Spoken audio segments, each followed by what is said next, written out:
अस्सलाम वालेकुम नाजरीन, मैं हूं वज़ीर खान और आप लोग देख रहे हैं हमारा यूट्यूब चैनल राह तब्दीली। नाजरीन, ईरान की बात तो करेंगे ही इस व्लॉग में, लेकिन साथ ही साथ पाकिस्तान के मौजूदा सूरत हाल पे भी एक नज़र डालेंगे और इस पे भी कुछ गुफ्तगू करेंगे। लेकिन सबसे पहले इमरान खान की बहन नूरीन खानम ने ट्रंप के उस ट्वीट पे रिप्लाई दिया है जिस ट्वीट में ट्रंप ने कहा था कि हमने ईरान पे कामयाब हमला करके ईरान के तीनों न्यूक्लियर साइट्स को तबाह कर दिया है। अब नूरीन खानम ने रिप्लाई में लिखा है कि आपको शर्म आनी चाहिए और आपको एक तरफ तो आपको नोबेल प्राइज ऑफ पीस इनाम के लिए नामजद कर दिया गया है, दूसरी तरफ आप ये हमले करवा के खुद को बहादुर या खुद को शरीफ समझते हैं। तो नूरीन खानम ने खूब क्लास लिया है, लेकिन सवाल ये है कि वो लोग जो इक़्तिदार पे काबिज है, वो लोग जो इमरान खान पे यहूदी एजेंट होने का इल्ज़ाम लगा रहे हैं, वो लोग जो इमरान खान को गैर मुल्की एजेंडे का अलाकार बनाकर उस पर इल्ज़ाम लगा रहे हैं, उससे ये सवाल तो पूछना पड़ेगा कि आप लोग इक़्तिदार में होते हुए भी आप लोग ईरान की हिमायत में कोई ट्वीट तक नहीं कर सकते। आप ईरान के हिमायत के लिए तो दूर की बात, इसराइल के खिलाफ या अमेरिका के खिलाफ भी आप लोग कोई ट्वीट तक नहीं कर सकते, तो अमली किरदार आप क्या अदा कर सकते हैं। तो आज ये वाज़ेह हो गया है कि इमरान खान के नजरिए में और इन लोगों के नजरिए में जमीन और आसमान का फर्क है, क्योंकि इमरान खान की जो पॉलिटिक्स या इमरान खान का जो नजरिया है वो कौम के मफादात पर मबनी है, और इन लोगों की जो सियासत है या इन लोगों के जो नजरियात है वो गुलामी पर मबनी और अपने जाती मफादात पर मबनी है।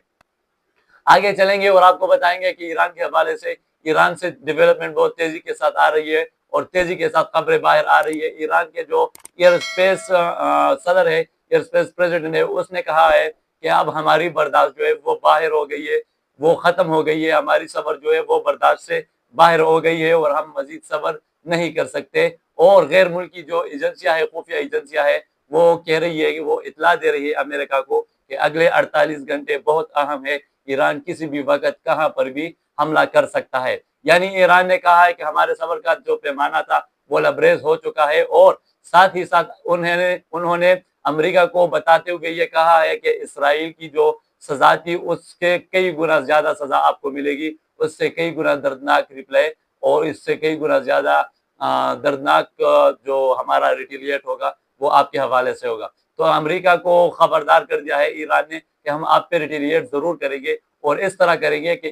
इसराइल से भी ज्यादा दर्दनाक जवाब आपको मिलेगा। तो एक तरफ हमने देखा है कि अमरीकी हमले के बाद ईरान ने अपनी पूरी कुव्वत के साथ इसराइल पे हमले किए हैं, और सुबह के जो हमले थे वो उसमें सुनने में आ रहा है कि ईरान ने पहली मरतबा खैबर मिसाइल को लॉन्च किया है और पहली मरतबा ही इसराइल पे उस मिसाइल को दाग दिया है। और साथ ही साथ हमें ये भी खबरें आ रही है कि हैफा शहर और तेल अवीव शहर में बहुत बड़ी तबाही आ चुकी है। सुबह की जो जो मिसाइलों की लहर ईरान ने इसराइल की तरफ रवाना किए थे, उसमें तकरीबन 25 से 30% जो मिसाइल और रॉकेट थे वो हिट कर गए हैं अपने टारगेट को और अपने निशाने को। यानी आयरन डोम जो है वो 50-55% तक काम कर चुका है, बाकी वो फेल हो चुका है और ईरान के जो बाकी मिसाइल थे वो अपने टारगेट पे जाके लगे हैं। तो ईरान के हवाले से तो हम आपको अपडेट करते रहेंगे, लेकिन जो सोचने वाली बात है, जो गौर व फिक्र वाली बात है, वो ये है कि आज ये हालात है दुनिया के तमाम ममालिक में कि वो अपने सिमत के इंतखाब के लिए सोच रहे हैं कि हम कहाँ पर खड़े हो जाए, क्या करें और किसके साथ खड़े हो जाए और किसके मुखालिफ क्या स्टेटमेंट दे। लेकिन पाकिस्तान वाहिद मुल्क है जो तो ना खुलकर अमेरिका के साथ खड़ा हो सकता है, ना खुलकर ईरान के साथ खड़ा हो सकता है, क्योंकि मुनाफिकाना किरदार अदा कर रहा है वो टोला जो इस पाकिस्तान पे मुसल्लत है। मुनाफिकाना किरदार है उन लोगों का जो पाकिस्तान को कंट्रोल करने में कामयाब हो गए हैं, जो पाकिस्तान की खारजा पॉलिसी में रद्द-बदल करने में कामयाब हो गए हैं। यानी कि पाकिस्तान कुलियाम तौर पे तो गुलाम नहीं, लेकिन खुफिया तौर पर अमेरिका के साथ वो मुआहदे करके आया है जिस मुआहदों के तहत पाकिस्तान अमेरिका के खिलाफ नहीं जा सकता और ईरान के साथ नहीं खड़ा हो सकता, क्योंकि पाकिस्तान में ऐसे हालात पैदा कर दिए हैं कि पाकिस्तान अपनी तरफ से किसी और तरफ निगाहें डाल ही नहीं सकता। आप अगर देखें तो हम अपने ही हुकूमत के खिलाफ लड़ रहे हैं। पिछले 3 सालों से हमने लड़ाई लड़ी है, हमने हर तरह की कुर्बानी भी दी है, हमने जाने भी पेश किए हैं, हमने खून भी दिया है इस तहरीक को, हमने इस लड़ाई में बहुत नुकसान उठाया है, लेकिन हम अभी भी लड़ रहे हैं, हम अभी भी डट के खड़े हैं, हम अभी भी लड़ने का इरादा रखते हैं और हम अभी भी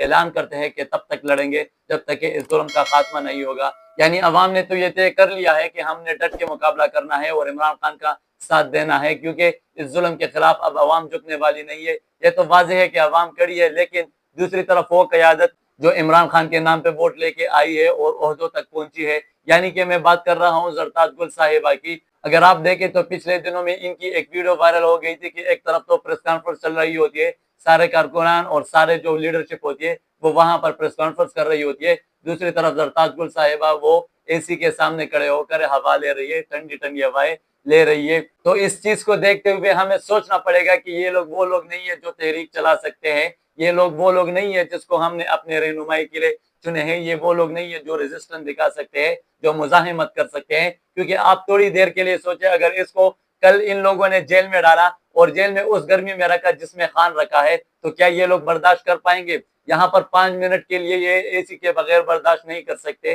पंखे के नीचे भी ये लोग बर्दाश्त नहीं कर सकते। तो अगर खान साहब जिस सेल में है उस सेल में अगर ये लोग पड़ जाए तो ये लोग तो 5 मिनट में ही डील करके बाहर आ जाए। अब हमें मालूम हो गया कि आप जितने भी लोग कौमी असम्बली में पहुंचे हैं, जितने भी लोग यहाँ पर ओहदों तक पहुंचे हैं, इन लोगों ने डील करके ही बाहर आकर अपने सीटें जीते हैं और इस मुकाम पे अपने आप को पहुंचाया है। वरना तो वो लोग क्यों जेल में है आजकल, जो खान के साथ वफादारी निभा रहे हैं और टूटने का नाम ही नहीं ले रहे, खान साहब को छोड़ने का नाम ही नहीं ले रहे। मेरे ख्याल में उन लोगों की यही सजा है कि वो खान साहब के साथ वफादार है और वो डील के लिए तरजीह नहीं देते, बल्कि वो खान साहब के साथ वफादारी को तरजीह देते हैं। अगर आप देखें डॉक्टर यास्मीन राशिदा साहिबा को तो वो अभी भी जेल में है, अगर आप देखें शाह महमूद कुरैशी को तो वो अभी भी जेल में है, अगर आप देखें इमरान खान के भांजे हसन नियाजी को तो वो अभी भी जेल में है, अगर आप देखें मियां महमूद रशीद को तो वो अभी भी जेल में है, अगर आप देखें साबिक गवर्नर पंजाब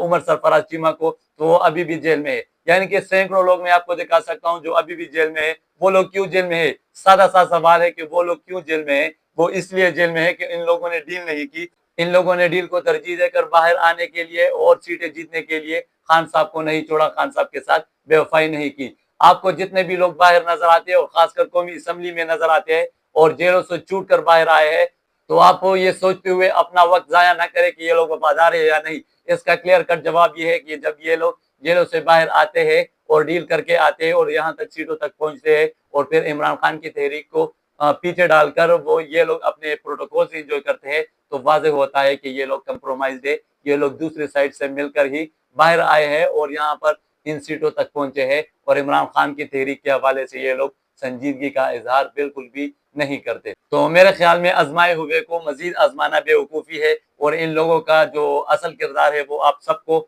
आश्कार हो चुका है और आप सबको नजर आ रहा है। तो मेरे ख्याल में इन लोगों से जान छुड़ाने का वक्त है और कारकुनान को संजीदगी से इन लोगों के खिलाफ आवाज उठानी चाहिए, क्योंकि या तो डट जाओ या तो हट जाओ, इन दो रास्तों में से एक रास्ता मुंतखब करना है